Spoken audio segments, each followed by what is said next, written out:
मराठा आमदारांनी जरांगे पाटील यांच्याविषयी अपशब्द वापरू नये, अन्यथा खंडोबाच्या आसुडाने त्यांची जी हसडू, असं सुनील रसाळे, समन्वयक मराठा क्रांती मोर्चा यांनी प्रतिपादन केलंय। तर मराठा आंदोलनाच्या दरम्यान सरकारने दखल घेतली नाही तर जिल्ह्यातील मराठी स्थानिक आमदारांना घेराव घालणार असल्याचं मराठा क्रांती मोर्चाचे समन्वयक दास शेळके यांनी सांगितलंय। यावेळी आबा सावंत, सुनील सुरवसे, सुनील हुंबे, विश्वास चव्हाण, धर्मराज भोसले, बाबा शेख, गणेश सरोळे, संतोष जाधव, शेखर फंड, निलेश शिंदे, अमित माने, कृष्णा थोरात, अक्षय शिंदे, ओंकार निंबाळकर, सचिन गोडसे, संजय घाडगे, दिनेश माने, राजाराम पवार, संभाजी शितोळे, निरंजन नवगिरे यांच्यासह अनेक युवक उपस्थित होते। मराठा योद्धा मनोज जरांगे पाटील यांनी मराठा आरक्षणाच्या मागणीसाठी अंतरवली सराटी ते मुंबई यात्रा सुरू केली आहे। 26 जानेवारी रोजी आझाद मैदान येथे ही यात्रा धडकणार आहे। मराठा योद्धा मनोज जरांगे पाटील यांच्या मागण्या मान्य व्हाव्यात, त्यांना उत्तम आरोग्य मिळावं यासाठी बाळे येथील खंडोबा मंदिरात महाआरती करण्यात आली। त्या दरम्यान मराठा क्रांती मोर्चा महिला आघाडीच्या कार्याध्यक्षपदी माजी नगरसेविका लता पुटाणे यांची निवड करत त्यांना निवडीचं पत्रही देण्यात आलं। बहुजनांचं आराध्य दैवत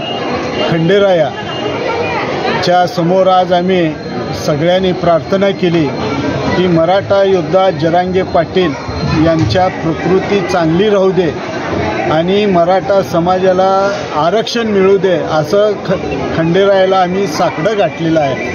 आणि जे लोक लाखो लोक मुंबईकडे रवाना होत आहेत, आम्ही सुद्धा होणारच आहोत, त्या सगळेजण व्यवस्थित पोहोचू दे, त्यांच्या आपल्या सगळ्यांच्या मागणीला यश येऊ दे आणि सगळे सुखरूप घरापर्यंत व्यवस्थित पोहोचू दे, असं सुद्धा साकडं आम्ही खंडेरायाच्या समोर मांडलेलं आहे।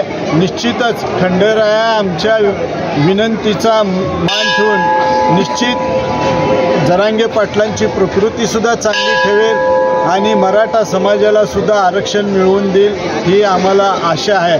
त्याचबरोबर आज बरेच लोक मुंबईकडे निघालेले आहेत, महिलासुद्धा आहेत, काही लोक शहरात थांबलेले आहेत। शहरात का थांबलेले आहेत? जर समजा शासनानं आमच्या विरोधात जर भूमिका घेतली तर त्या भूमिकेचा विरोध करण्यासाठी किंवा लोकशाही मार्गाने रस्त्यावर उतरण्यासाठी काही लोक सोलापुरात थांबलेले आहेत, शहरात थांबलेले आहेत। कारण सगळेजण जर गड रिकामा करून खाली गेले तर त्या गडावर हल्ला करायला शत्रूला सोपं जातं। ती स्ट्रॅटेजी आम्ही बदललेली आहे। छत्रपती शिवरायांनी जो त्या काळात जो म्हणजे लढा दिला आणि गनिमी कावा केला, त्या पद्धतीनं काही मुलं आणि काही लोक महाराष्ट्रात संपूर्ण शहरात थांबलेली आहेत, काही बोटावर मोजण्या एवढी, परंतु बोटावर मोजण्या एवढे असले तरी एक मराठा लाख मराठा आणि निश्चितच जर शासनानं आमच्या मागणीचा विचार केला नाही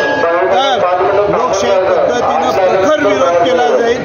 जसं शासन करेल त्याच्यापेक्षा जास्त उग्र आंदोलन पूर्ण महाराष्ट्रात उभं राहील।